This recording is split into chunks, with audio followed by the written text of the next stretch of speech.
Teka muna at nasa linya po natin si Secretary Hans Leo Kakdak ng Department of Migrant Workers kaugnay po ng balita tungkol po sa mga namatay sa isang sunog dyan po naman sa Kuwait.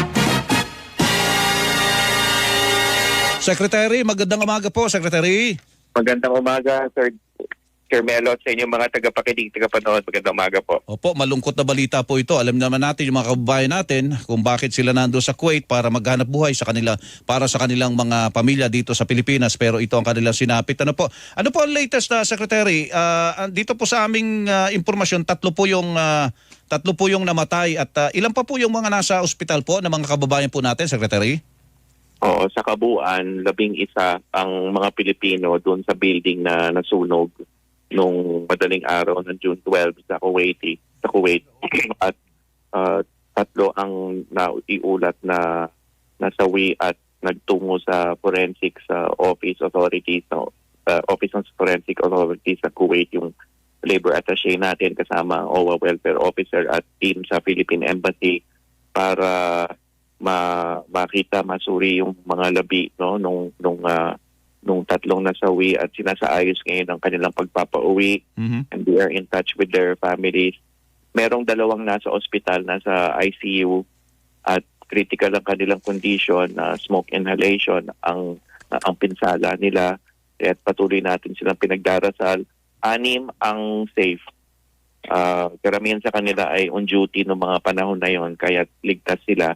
Opo. And binamanmanan din natin ang kanilang sitwasyon. Siyempre meron pa yan silang post-traumatic na experience dito. Bagamat wala sila dun sa mismong pangyayari, ay alam natin meron din silang pinagdadaanan ngayon. So sinasaayos lang natin yung pagpapauwi ng tatlong labi at minamanmanan natin ang sitwasyon nung nasa ospital. At itong 6 na ligtas ay isasaayos din natin ang kanilang pag-uwi. Opo. Kahit po sila nakaligtas, pauwiin muna sila, Secretary. Yes, that's right. Para makapiling nila yung mga pamilya nila. Oo. At sa tamang panahon ay sa kanilang kahandaan ay mari naman sila manumbalik. Opo. So, identified na pala yung tatlo kaya nga maimpormahan na po yung mga kaanak po dito sa Pilipinas, Secretary. Yes, that's right. Natukoy na sila at meron tayong pagkakaroon na ng pakikipag-usap sa kanila at assurance, ayon din to sa direktiba ng ating Pangulo, assurance na sila ay na may papauwi natin yung kanilang mga labi. Ayun pala, okay. Ano po mga trabaho nito sa Kuwait, Secretary? Sila ay mostly nasa construction. Yung building ay tumatayong dormitoryo ng isang construction company kung saan karamihan naman ay hindi Pilipino, mga Indiano at ibang nationalities. Pero 11 ay Pilipino. So construction sila, merong engineer, merong fitter, meron din yung nasa office ng construction company. So iba't ibang mga functions at position nila doon sa kumpanya. Opo. Nangako na po ba ng tulong ang construction company para sa mga kababayan po natin na biktima ng sunog, Secretary? Yes, they have been cooperating with us since day one. So salamat din tayo, lalo na sa aspeto ng assistance at pagbibigay ng impormasyon na napakahalaga sa unang 2 araw ng insidente. Pati na rin sa Kuwaiti government, nakipagdaupalad tayo sa Kuwaiti Embassy dito sa Manila, bukod sa ating embahada sa Kuwait, ay meron na rin tayong koordinasyon at meron na rin pahiwatig ang Kuwaiti Embassy ng kanilang full assistance, pamahalaan ng Kuwait sa mga naging biktima. Opo. Secretary, doon po sa aspeto po ng investigasyon, na-establish na po ba kung ano po ang dahilan po ng sunog dyan?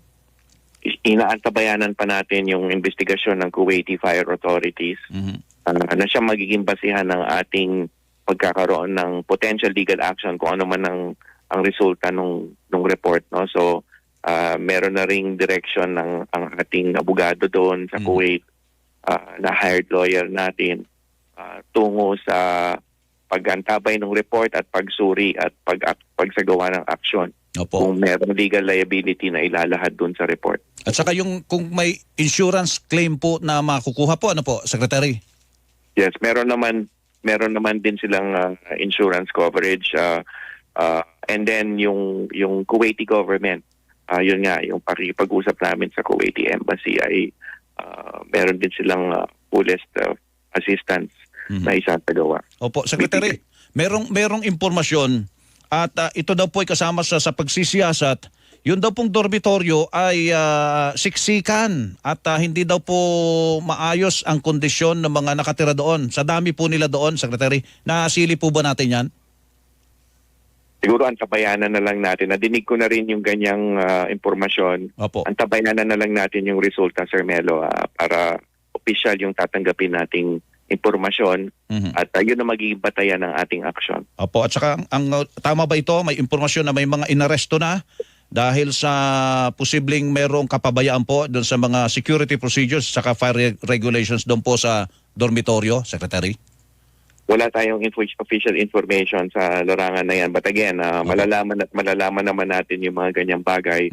And again, pagka may official na ulat tayong natanggap that will point towards liability, legal liability ng tao o siyangay o sino man doon, ay our lawyers have been directed to take the corresponding legal action to protect our workers. Opo. Secretary, salamat po sa impormasyon na ito at magandang umaga po sa inyo. Yes, maraming salamat, Sir Melo, sa inyong tagapakinig, tagapanood. God bless po. God bless din po. Secretary Hans Leo Kakdak ng Department of Migrant Workers.